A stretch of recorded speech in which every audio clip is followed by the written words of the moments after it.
আমার মতো ঠান্ডা লেগে ভাত খেতে পারছেন না, মুখে রুচি নেই, তাহলে আমার মতো এইভাবে ঝটপট তৈরি করে নেন।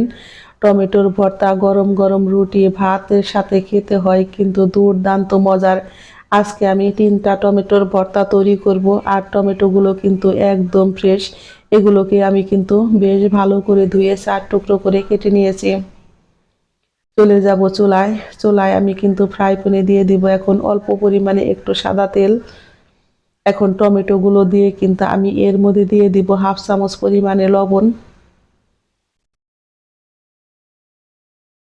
দিয়ে দিব খুবই অল্প পরিমাণে একটু চিনি। এই ভর্তাটা কিন্তু একটু টক মিষ্টি হবে। আপনারা যদি শুধু টক খেতে চান তাহলে কিন্তু চিনিটা স্কিপ করতে পারেন। আমি এখন দিয়ে দিব এর মধ্যে 1/2 চামচেরও কম হলুদের গুঁড়া।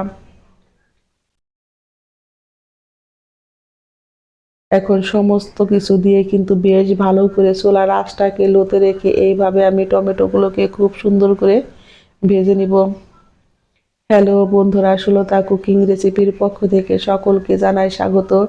এই পর্যায়ে আমার টমেটোর ভর্তার রেসিপি একটুও যদি ভালো লেগে থাকে অবশ্যই একটা লাইক কমেন্ট, এবং যারা আমার নতুন বন্ধু আছেন তারা আমাকে একটা সাবস্ক্রাইব করতে ভুলবেন না। আমার নতুন এবং পুরাতন সকল বন্ধুদের জানাই আমি অসংখ্য ধন্যবাদ। আমি কিন্তু চুলার আঁচটাকে মিডিয়াম টু লোতে রেখে এইভাবে খুব সুন্দর করে টমেটোগুলোকে আমি পুরা করে একটু ভেজে নিব। এইভাবে টমেটোর ভর্তা করলে খেতে হয় কিন্তু দারুণ মজার। যাদের মুখে রুচি নেই, কোনো কিছু দিয়ে ভাত খেতে পারছেন না, এইভাবে 5 মিনিটে কিন্তু বানিয়ে নিতে পারবেন এই ভর্তাটা। এখন আমি দিয়ে দিব বেশ কিছুটা পরিমাণে পেঁয়াজ কুচি, 3 থেকে 4 কোয়া রসুন, আর দিয়ে দিব 3টা কাঁচামরিচ। এখন আমি কিন্তু চুলার আঁচটাকে আবারও মিডিয়াম টু লোতে রেখে খুব সুন্দর করে আস্তে আস্তে টমেটো পেঁয়াজ কাঁচামরিচ রসুন এইভাবে খুব সুন্দর করে টমেটোর সাথে আমি ভেজে নিব। যারা খেয়েছেন তারা তো জানেনই এর স্বাদ কেমন, আর যারা খাননি তারা একবার হলেও খেয়ে দেখবেন। খেতে হয় কিন্তু দুর্দান্ত মজার।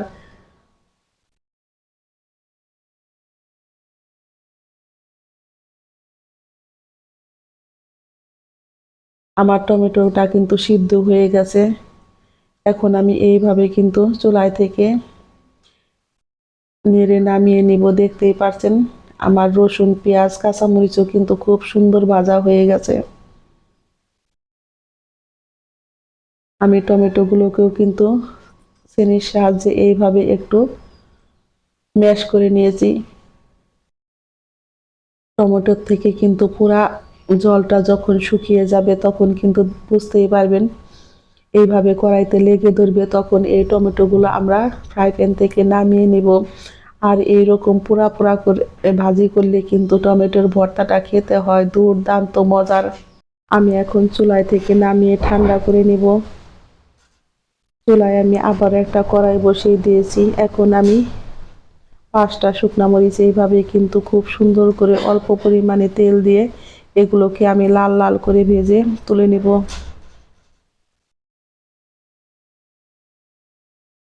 ঝালটা আপনারা আপনাদের পছন্দ অনুযায়ী খাবেন। এখন আমি দিয়ে দিব আবারও 1 মুঠো পরিমাণে পেঁয়াজ কুচি। এই ভর্তাতে পেঁয়াজের পরিমাণটা একটু বেশি দিবেন, রসুনের পরিমাণটা একটু কম দিবেন, তাহলে দেখবেন এই ভর্তা খেতে হয় দারুণ মজার। আমি কিন্তু পেঁয়াজগুলোকে এইভাবে ভেজে চুলায় থেকে নামিয়ে নিব। চুলায় থেকে নামিয়ে পেঁয়াজগুলোকেও কিন্তু আমি ঠান্ডা করে নিব। এখন আমি শুকনা মরিচ রসুন আর কাঁচামরিচ এগুলো কিন্তু হাত দিয়ে বেশ ভালো করে আমি মেখে নিব।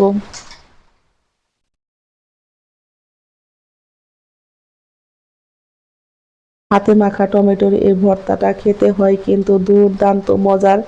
আমি কিন্তু এইভাবে মরিচগুলোকে হাত দিয়ে খুব সুন্দর করে ভেঙে নিয়েছি। এখন দিয়ে দিব ভেজে রাখা পেঁয়াজ কুচি, আর দিয়ে দিব বেশ কিছুটা পরিমাণে ধনিয়া পাতা কুচি।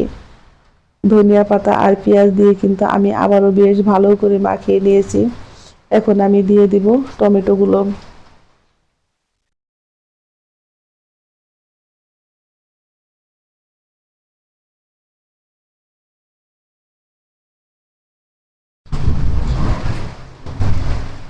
এখন আমি দিয়ে দিব অল্প পরিমাণে একটু সরিষার তেল।